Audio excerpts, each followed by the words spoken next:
destroy the Jews, led by Haman, who is mad because Mordecai the Jew won't bow to him. And so he talks the king into signing this decree that on a certain day, all the Jews will be annihilated. Mordecai makes his cousin Esther aware of the plot, who Esther is the queen now, before King Ahasuerus. And he says they go in and, try to intercede for us. And she says, I can't really do that. I'm not allowed to go in before the king, and he'll kill me if without permission. And he hasn't asked to see me in 30 days. So I don't think he's as infatuated with me as he was at one time. And what does Mordecai say to that? Yeah, don't think just because you're the queen that you're going to be saved. And who knows, maybe, he said, deliverance will come from somebody. But who's to say that what? God hasn't put you there for such a time as this. And so she says, okay, well, you go away and pray, and I'll fast and I'll pray, and I'll try it, and if I die, I die. And that's pretty much where we left off. So we're in chapter 5, verse 1. Now it happened on the third day that Esther put on her royal robes and stood in the inner court of the king's palace across from the king's house, while the king sat on his royal throne in the royal house, facing the entrance of the house. So it was, when the king saw Queen Esther standing in the court, that she found favor in his sight, and the king held out to Esther the golden scepter that was in his hand. Then Esther went near and touched the top of the scepter, and the king said to her, "What do you wish, Queen Esther? What is your request? It shall be given to you up to half the kingdom." So Esther answered, if it pleases the king, let the king and Haman come today to the banquet that I have prepared for him. Then the king said, "Bring Haman quickly, that he may do as Esther has said." So the king and Haman went to the banquet that Esther had prepared. Okay, so Esther goes away, and 3 days later she goes in before the king. Why does she wait 3 days? She's fasting and praying. She takes that time praying. I think there's a lesson in that I think so many times we rush into things. We rush into decisions. We rush into actions that we would be far better off if we took time to pray about it, meditate on it, and really seek God's will in the matter. Yeah, I've gotten kind of to the point that I don't like snap decisions. And if you ask me something and you got to have an answer right now, I got to know right now, the answer is usually going to be no.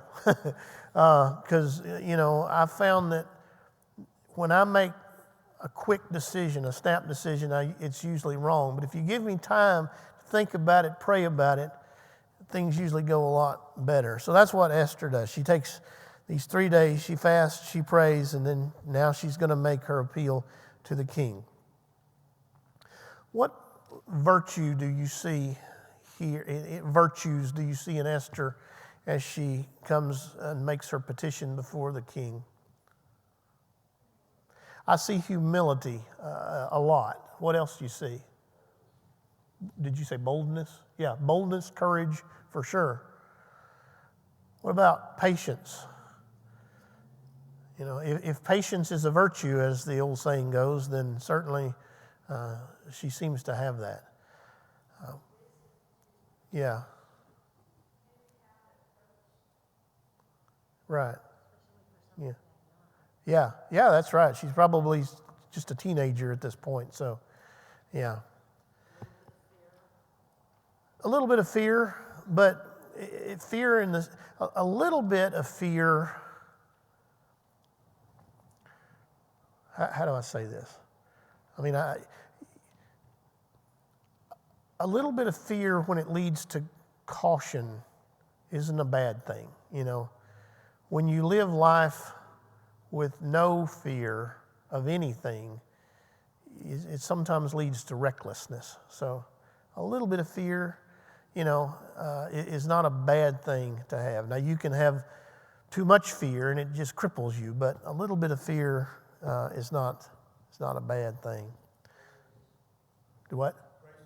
Grace, yeah, she's charming. Esther must be very charming. She charmed the king the first time, and he sees her, and for whatever reason that he hadn't called for her in 30 days, he sees her, and he's more than happy to get to see her again here.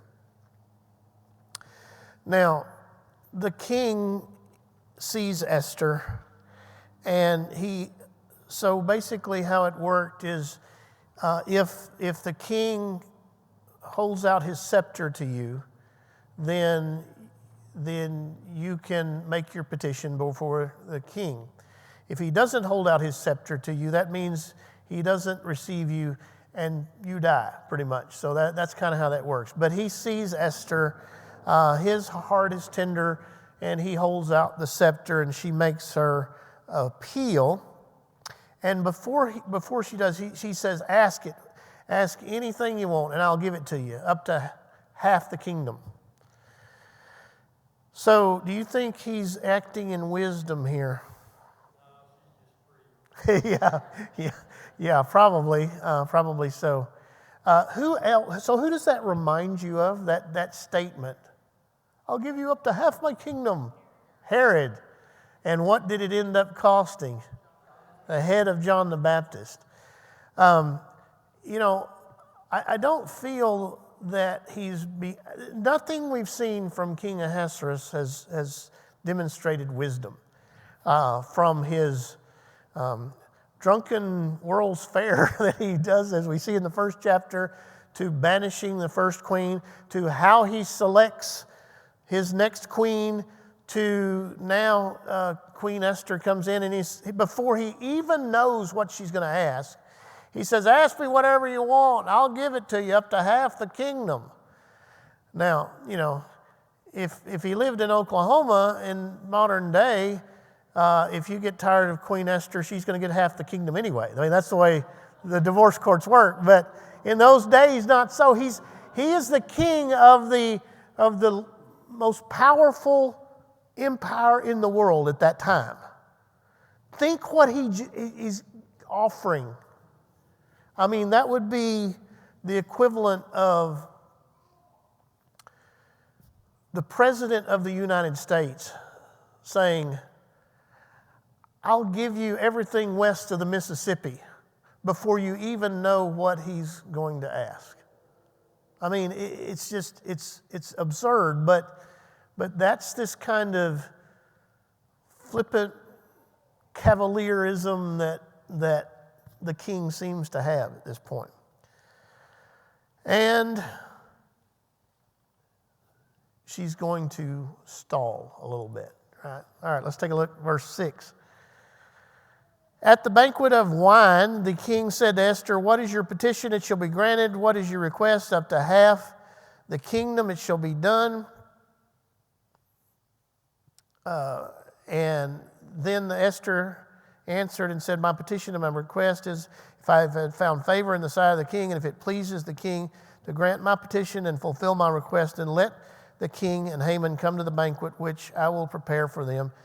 And tomorrow I will do as the king said. So here's basically how it goes, which seems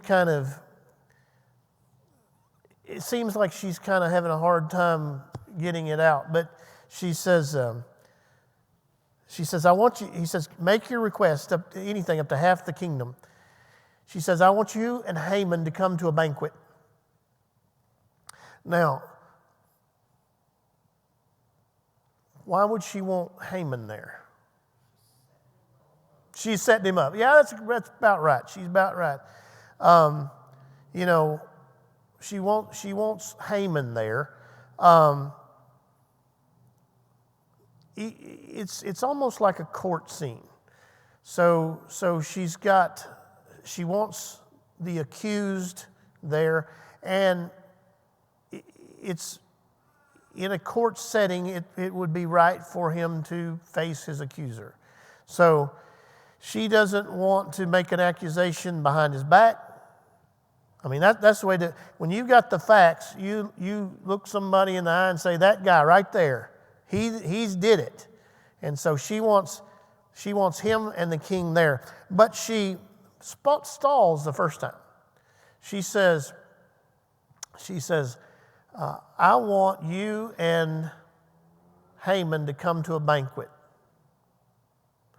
Then, so they come to a banquet, and the king says, now I know you didn't go through all that just because you wanted to invite us to supper. Now what's on your mind? And she says, well, if you really like me, she's pouring on that charm now. If you really like me, then you and Haman come to another dinner tomorrow, and then I'll tell you what's on my mind. Now, why would she delay? Why this stall? Yeah, fear, I think, probably plays into it. I just can't bring myself. You ever been in a situation like that? Like you need to tell somebody something. I mean, I've dealt with people for a living for a long, long time now. Yes. Yeah, I mean, I think that could be too. She's buttering up the king. She's maybe setting up Haman. Maybe more time to pray. But I mean, I also maybe she is working up the courage. Yeah. What's on her mind? What's on her mind? Yeah, you're right. Yeah, that's right. We get to that here in just a little while here, but yeah. Oh yeah. Yeah, it's a big deal.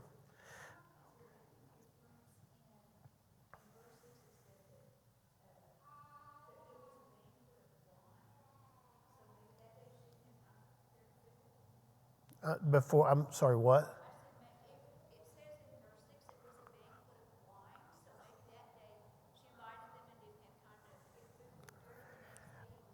I don't think that's the intent of that. I think that it just meant that there was wine.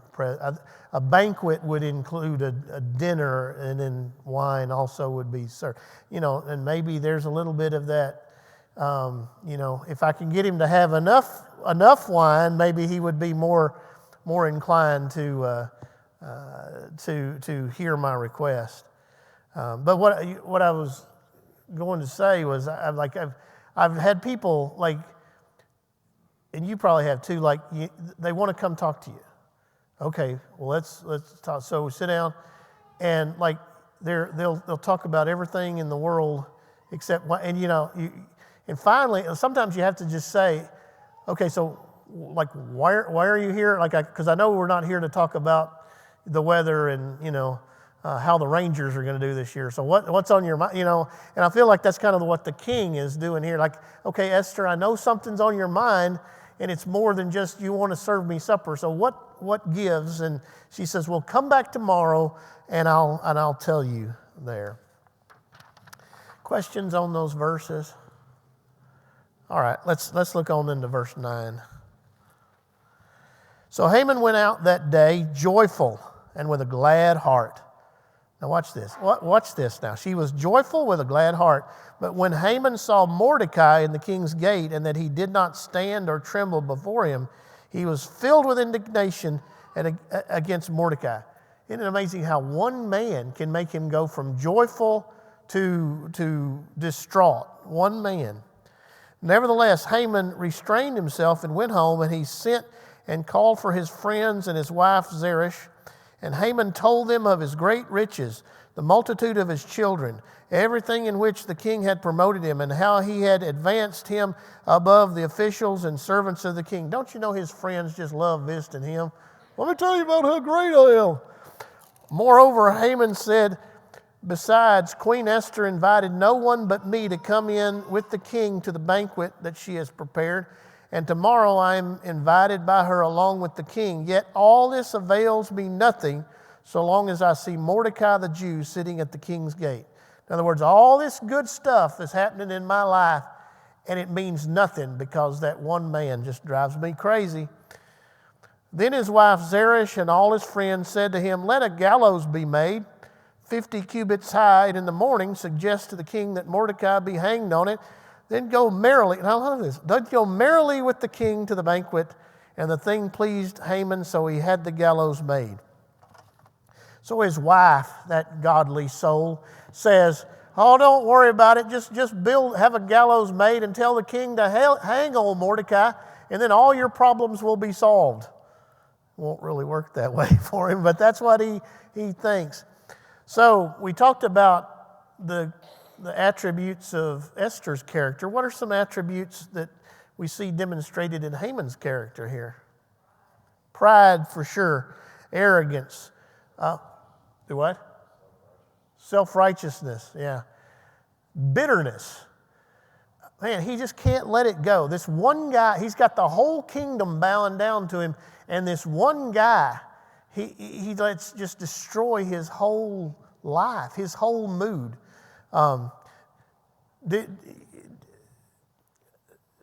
Have you ever had one guy, one man that just could, just the mere like sight of him or thought of him could change it from a good day to a bad day, just like that? I mean, we probably all have had that, but man, that's bad when all it takes is one person to switch it from a great day to a terrible day. That's a bad place to be in, but that's where Haman is. Yeah. Yeah. Yeah. Pride is. Yeah. Yeah. I mean, if you can't get to a point where you let it go, I mean, it will eat you up, and that's what it's doing with Haman here. Why was Haman so miserable? And I think maybe those are the same answers. His bitterness, his jealousy, his arrogance. I mean, the same things that, it was his character flaws that were making him miserable. So, yes, ma'am.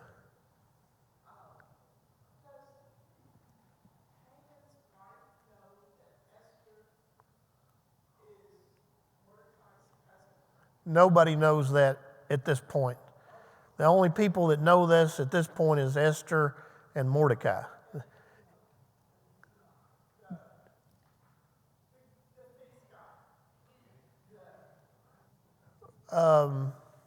I don't know that.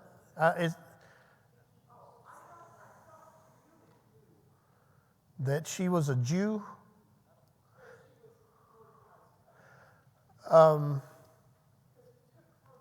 Yeah, I don't know that it specifically says that she's told him it was her cousin, but I think she knows there's a connection. He knows there's a connection there. Yeah. But it's a secret at this point. Nobody really knows. It's about to be revealed. Now, what about Mordecai? What virtues do you see in Mordecai?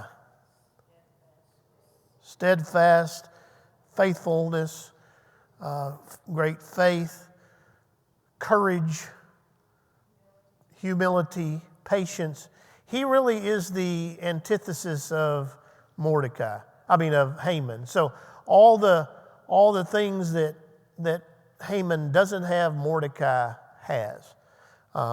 So one of the things about the book of Esther, it's very clear who the hero and who the villain is. I mean, it's very clear cut in that.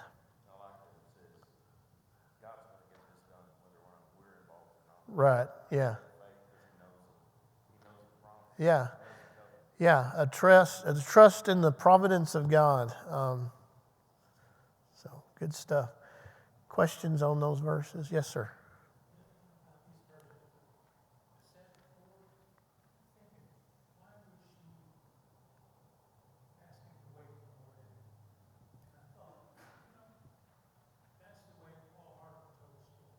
Yeah. Right. Yeah, she certainly has played the king, to her strengths. Yeah, she has him intrigued. She's obviously a pretty young lady. she's charming. Now, she has given a banquet in his honor. She has him intrigued with what's on her mind.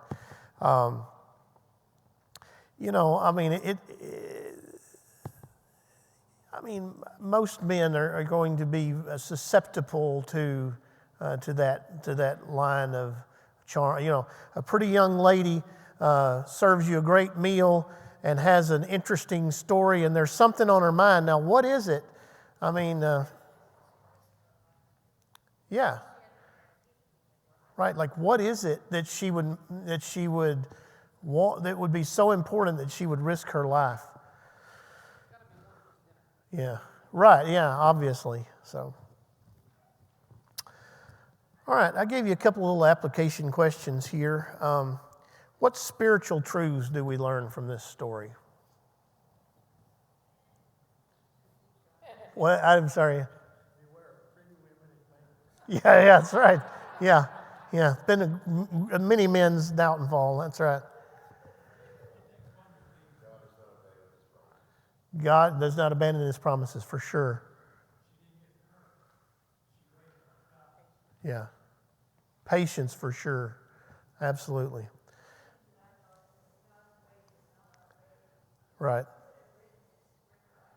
Yeah. Hollywood doesn't do, movies like this.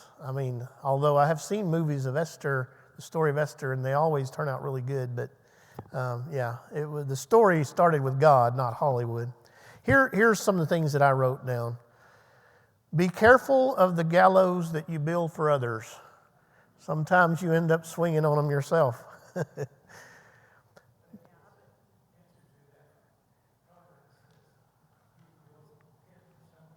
Right. That's right. No. Never be afraid to stand up for what's right. And God will take care of his people. Those were some of the things that I saw in this. Now, what lessons do you see about joy and bitterness that we learn from this story?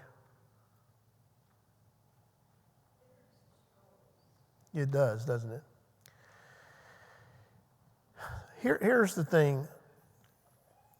Satan hates Christians because we are... He hates human beings in general because we're created in the image of God. But he hates Christians especially because we're recreated in the image of Christ. And so if he can't get a Christian soul, so he will opt for the next best thing, which is to steal a Christian's joy. And he will do it however he can do it. He will do it through other people. He will do it through circumstances. He will do it through various afflictions, whatever it may be. I would just say, don't let Satan steal your joy. It's not worth it. And, there's too much joy in this life in Christ to let, Satan ruin it by sending one person into your day. One person, that's what it took to ruin. Not that Haman was a Christian, he was far from it. But man, we shouldn't get to the point where one, and I say that, and I've been in that situation where, one person can make it a bad day. But man, I don't want to be in that situation where my day hinges on being a good day or bad day based on whether or not I see one individual. That's a bad place to be. So don't let Satan steal your joy. There's too much. If you're a Christian, there's too much to be happy, too much to be joyful about to let one person mess that up, or one situation or one circumstance. It's just not worth it. So, all right, questions or comments on Esther chapter 5. All right, well, I don't have a video for you tonight. I'm sorry about that. I didn't really have anything that fit well, but no, but I do have a couple more clips of VeggieTales that we might we might intersperse in our studies as we move along. Next Wednesday night, Paul will be leading your Wednesday night Bible study and prayer time, so you be praying for him. This coming Sunday, Trey is preaching Sunday morning and Sunday night, so be praying for him. We will be headed out to Richmond, and then I'll be back. Our plans are, if the car runs good and all of that good stuff, that we would make it in sometime Saturday in the following week, and then I would be in church ready and raring to go the 10th, which is not this coming Sunday, but the next Sunday. I'm sorry, what?